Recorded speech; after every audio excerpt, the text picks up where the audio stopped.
ये क्रांति का दौर था, ये बगावत का दौर था। लखनऊ का पतन हो चुका था, अंग्रेज अवध की राजधानी जीत चुके थे।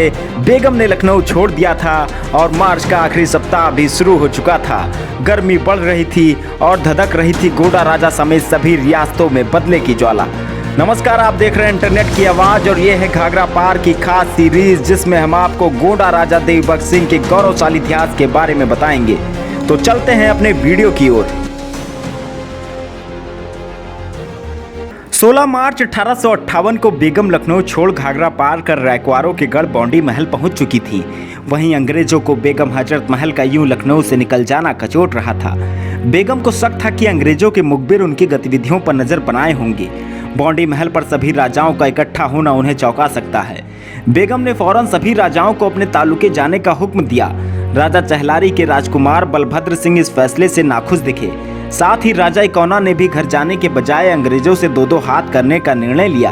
तभी गोंडा नरेश देवीबख्श सिंह बोल पड़े कि आप सभी बेगम के आदेशों को माने, हम जल्द ही निश्चित युद्ध का आगाज करेंगे। तभी बेगम ने कहा कि अंग्रेजों के पास नई इनफील्ड की बंदूकें और आधुनिक तोप है, जो आमने सामने युद्ध कर हमारा बहुत नुकसान करेंगी।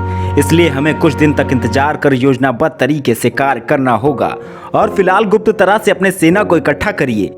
बेगम के इस आग्रह पर सभी ने सहमति दी और अपने रियासत वापस लौट गए। लेकिन गोंडा नरेश अभी भी बौंडी रुके हुए थे।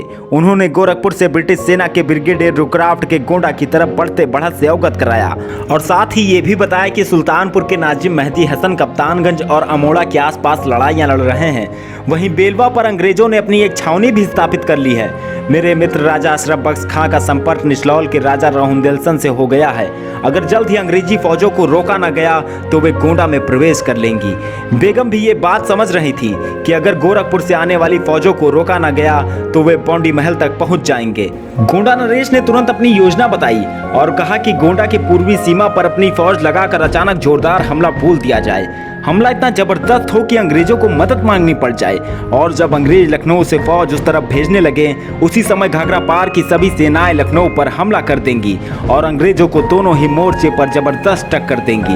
लखनऊ पर फतेह के बाद छीनी हुई सभी जागीर फिर से प्राप्त कर ली जाएगी। बेगम को योजना समझ आ गई। उन्होंने इस योजना पर रायशुमारी करने के लिए एक हफ्ते बाद महादेवा मंदिर पर बुलावा भेजा, जो एक आगाज था अंग्रेजों के खिलाफ जंग का। इसी कॉन्फ्रेंस को इतिहास में महादेवा कॉन्फ्रेंस के नाम से जाना गया। इसका एक कारण यह भी था कि महादेव के प्रति हिंदुओं की श्रद्धा और इसीलिए सोमवार को सभी राजे रजवाड़े उनके दर्शन के लिए मंदिर आते थे और अंग्रेजों के मुखबिरों से बचने के लिए सोमवार का दिन तय कर कॉन्फ्रेंस बुलाई गई। गोंडा नरेश ने शिव गुलाम पंडा को 500 बीघे जमीन मंदिर में दान की थी और भिटौली के राजा द्वारा मंदिर का जीर्णोद्धार कई समय से कराया जा रहा था। बेगम के विश्वसनीय साथी कैप्टन गजोधर पांडे द्वारा सभी राजाओं के पास कॉन्फ्रेंस की सूचना भेज दी गई। सोमवार की सुबह सूरज की पहली किरणों के साथ ही घाघरा पार के सभी राजाओं का मंदिर पर तांता लग गया। बौंडी के राजा हरिदत्त सिंह, रेहुआ के राजा रघुनाथ सिंह, चरदा नरेश जोश सिंह, गोंडा नरेश देवीबख्श सिंह, हरदोई राजा नरपत सिंह, शंकरपुर रायबरेली के राजा बेनी माधव, शाहगंज के राजा मान सिंह और फैजाबाद के मौलवी अहमद शाह, इकौना राजा समेत सभी पहुंचे। बेगम ने बुलंद आवाज में बोलना शुरू किया कि अवध की लाज अब आपके हाथों में है। नवाब साहब कलकत्ते में कैद हैं और उनके लखनऊ छोड़ते ही अंग्रेजों ने लखनऊ पर अधिकार कर हमें ही सत्ता से बेदखल कर दिया। आप सबने चिन्हट की लड़ाई में अंग्रेजों को हराकर मेरे नाबालिग बेटे बिरजिस को गद्दी पर बैठाया, लेकिन फिर एक बार अंग्रेजों ने अवध की गद्दी छीन कर हमें बेघर कर दिया। मैं राजा बौंडी के महल में शरणार्थी बनकर रह रही हूँ और आप सब मेरी आखिरी उम्मीद हैं। अगर आप साथ हैं तो निश्चित ही जीत हमारी होगी। इसी के बाद सबने एक स्वर में बोलना शुरू किया कि हम तैयार हैं। बेगम ने राजा गोंडा द्वारा दिए गए सुझाव को बताया और बताया कि लखनऊ में अंग्रेजों की जबरदस्त पलटने मौजूद हैं। उन पर सीधा हमला करना हमारे लिए नुकसानदायक होगा, इसलिए अंग्रेजों का ध्यान बटाने के लिए हम पहले कप्तानगंज और बेलवा पर हमला करेंगे। जब इन हमलों से परेशान अंग्रेज लखनऊ से मदद मांगेंगे तब लखनऊ में फौज कम होगी।